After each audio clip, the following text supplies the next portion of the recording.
Assalamualaikum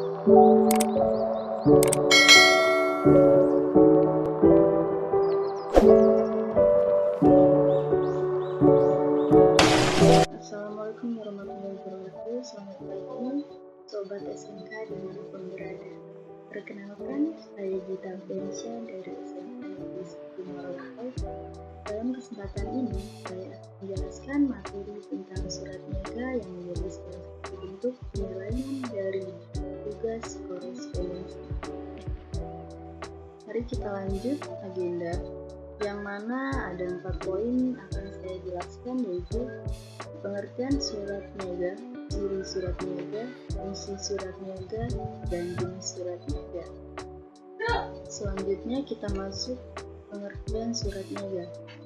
Surat niaga adalah surat yang dibuat atau dikeluarkan untuk kepentingan perdagangannya atau niaga urusan bisnis. Surat ini dikeluarkan oleh perusahaan atau badan usaha dalam kapasitas menjalankan usahanya. Surat ini merupakan jenis resmi yang pada umumnya berisi tentang penawaran, jual beli, atau jasa.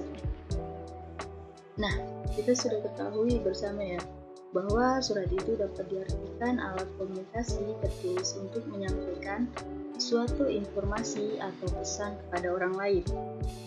Sedangkan niaga diartikan sebagai hal yang berhubungan dengan perdagangan, jual beli maupun bisnis. Jadi kita dapat artikan surat niaga itu seperti surat yang dikelola oleh perusahaan, badan usaha untuk kepentingan perdagangan ataupun urusan bisnis.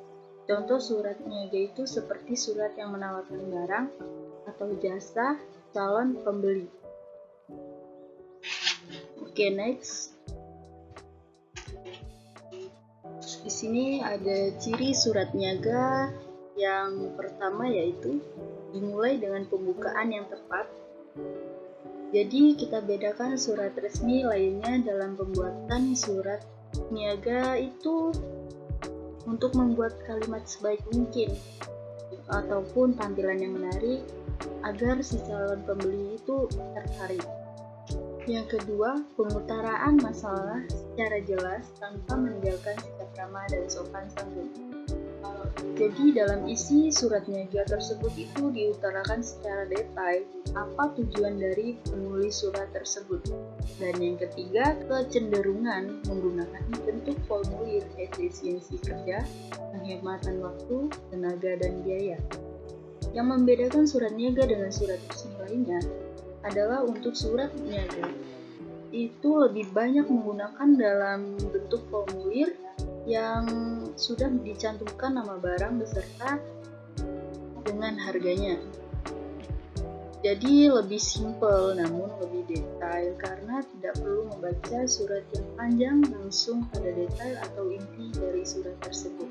Oke, kita lanjut slide selanjutnya, yaitu fungsi surat niaga. Di sini ada 7 poin yang akan saya masukkan untuk fungsi surat niaga, yang mana sama saja seperti surat niaga pada umumnya. Yang pertama yaitu menjadi sebuah wujud kata atau bukti jika terjadi perjanjian.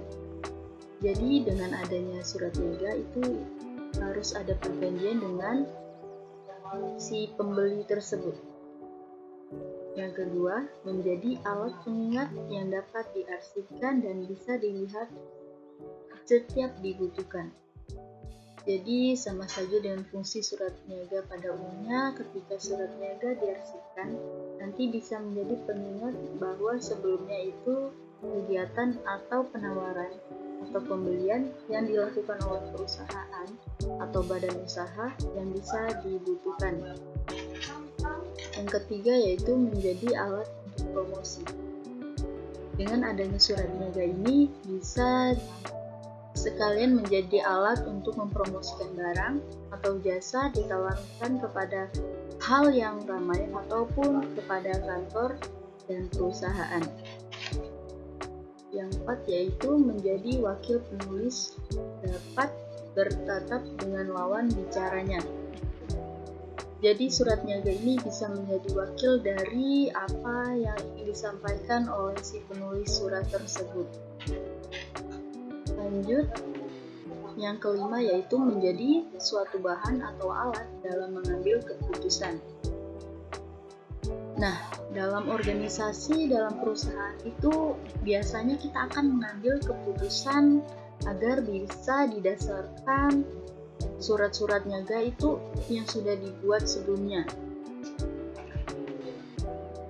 Dan yang keenam, menjadi panduan ketika dalam menjalankan tugas.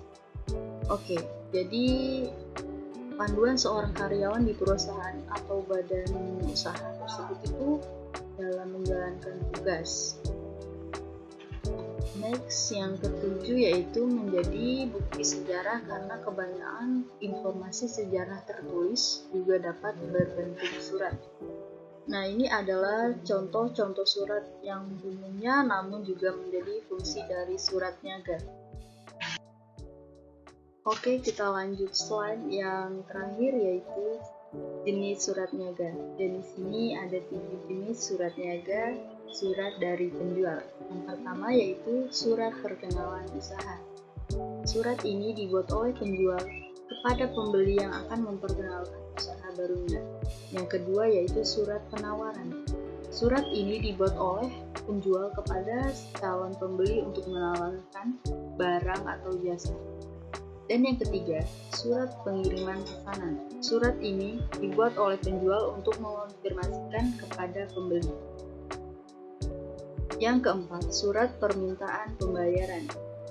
Surat ini dibuat oleh penjual kepada pembeli untuk meminta agar pembeli melakukan pembayaran. Yang kelima, yaitu surat pengakuan penerimaan pembayaran. Surat ini dibuat oleh penjual untuk mengkonfirmasikan bahwa benar penjual sudah menerima pembayaran di si pembeli. Yang keenam yaitu surat tagihan. Surat ini dibuat oleh penjual kepada pembeli yang melakukan pembayaran sampai batas waktu atau sampai jatuh tempo. Terakhir yaitu surat balasan pengetahuan.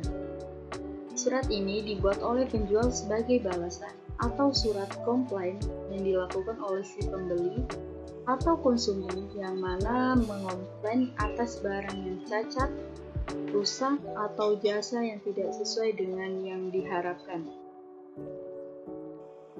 Demikian penjelasan materi dari saya, lebih dan kurangnya saya mohon maaf. Semoga bermanfaat untuk kita semua.